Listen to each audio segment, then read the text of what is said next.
وی دریو ټیمونو کې الله دعا نه رد کړي، درې ټیمونو کې الله دعا نه رد کړي.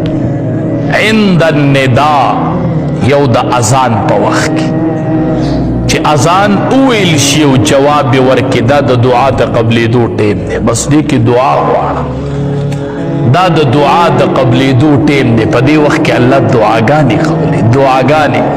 مونږ به اذان شروع مونږ ورته کار په ځای نه ودرو، مونږ ورته لږه سام نالو چې صبر وکړه چې د دې مؤذن جواب خو ورکمه، دته جواب ورکمه، دې مؤذن له خو لږ جواب ورکمه.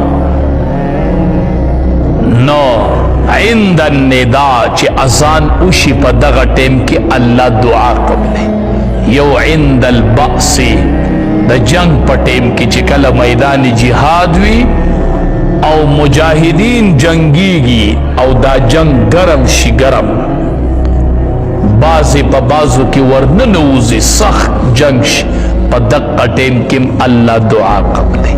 دم د دعا د قبلېدو ټیم دی. او تحت المطر، یو چې کله باران شروع شي دغه ټیم کې الله دعا قبلې. دا درې ټیمونه چې دي دا د دعا د قبلېدو ټیمونه دي، چې هغې کې یو د اذان وخت دی چې اذان وشي دی پسې الله دعا قبلې. اذان جواب ورکا او بیا دی پسې دعا وغواړه، دقه د دعا د قبلېدو ټیم. نبی کریم صلی الله علیه وسلم صحابه کرامو ته چې د اذان فضیلت بیان کا، صحابه وی دا ټول اجر خو مؤذنینو ته میلاوش، مونږ بس کو د الله حبیبه دا اجر خودی ته ډیر میلاویږي. نبی کریم صلی الله علیه وسلم ورته فرمایل چې ته کله د دې جواب ورکې نو تعلم الله د مؤذن عمر اجر درکړي. یو اجابت قولی دی، یو اجابت فعلی دی.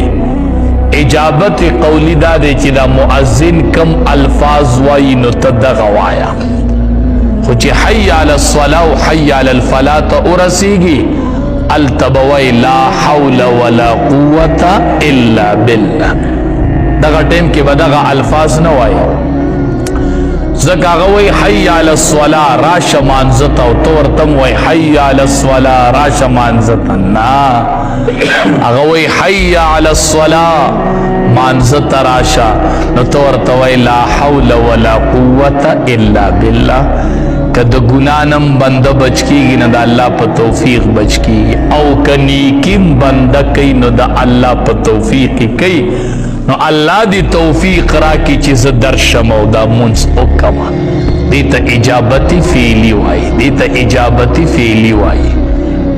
نو د اذان با په خلم جواب ورکوي او په پیل سره به جواب ورکوي. را روان بشي جمعات ته به راشي او جمعات کې به کینې او مونځ به وکړي، د مؤذن جواب ورکوي، د مؤذن جواب ورکوي. د دواړو جهانو سردار وفرمایل وی د قیامت په ورځ سخته ورځ ده، حساب به شروع وي او درې کسان به د مشکو په غونډو باندې ناسي. هلته به حساب کتاب شروع وي او دا بعضې کسان چې دي دا به د مشکو په غونډو باندې ناسي. د حساب کتاب ټیم وي او دی به د مشکو په غونډو باندې ناسي، ځان له به مزې کوي، د مشک غونډو باندې به ناسي. یو هغه کس دی چې هغه مؤذن وي، هغه اذان کوي، اذان دی به د مشکو په غونډو ناسي مؤذن چې کله خلق په حساب کې مشغولي. یو هغه امام دی چې هغه قوم له امامت کوي او قوم تینا رضا وي، قوم له امامت کوي او قوم تینا رضا وي. دی بم د مشکو په غونډو باندې سینونه کوي. او یو مؤذن چې کله اذان کوي دا ډېر لوی صفت دی د نبی کریم صلی الله علیه وسلم. یو بیبي وه ام سلمه رضی الله تعالی عنها، دا غي نوم دا د نبی کریم صلی الله علیه وسلم په بیبیانو کې ده. نبی علیہ السلام ورته وایي ام سلمه دعا درته ښیم، تا ته یوه دعا ښیم، تا ته دعا خیم هغه ورته وایي د الله حبیبه وخیره ده ډېره قیمتي دعا یې ورته وښودله ځان له یې شروع کو کور کې زنانو ته م وښیي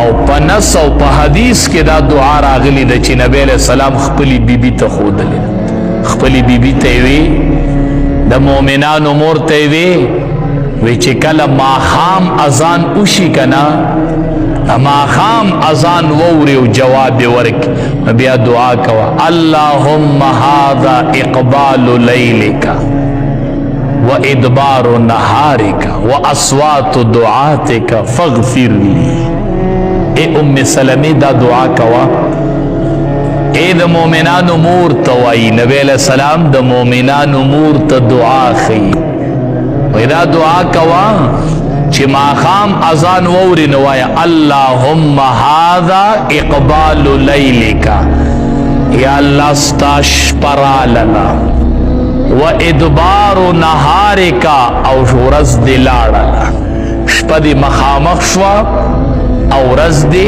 لاړه و اصوات دعاتک او یا الله د مؤذنینو د اوازونو وختونه دی الله ارزه کې الله اکبر الله اکبر الله شپه دې لاړله شورز دې لاړله د ورځ تلل دي او د شپې راتلل دي و اصوات دعاتک او د مؤذنینو اوازونه دی الله ډیر برکتی ټیم دی فاغفر لی یا الله ما ته بخښنه وکړه یا الله ما ته بخښنه وکړه د نبی علیه السلام د مؤمنانو مور ام سلمه رضی الله تعالی عنها ته دعا ښیي چې دا دعا د ماښام د اذان نه پس کوه هر اذان نه پس الله دعا قبلی خدا دعا نبی علیه السلام خپلې بیبي ته وښودله زنانو چې اذان جواب ورکوي ماښام وای اللهم هذا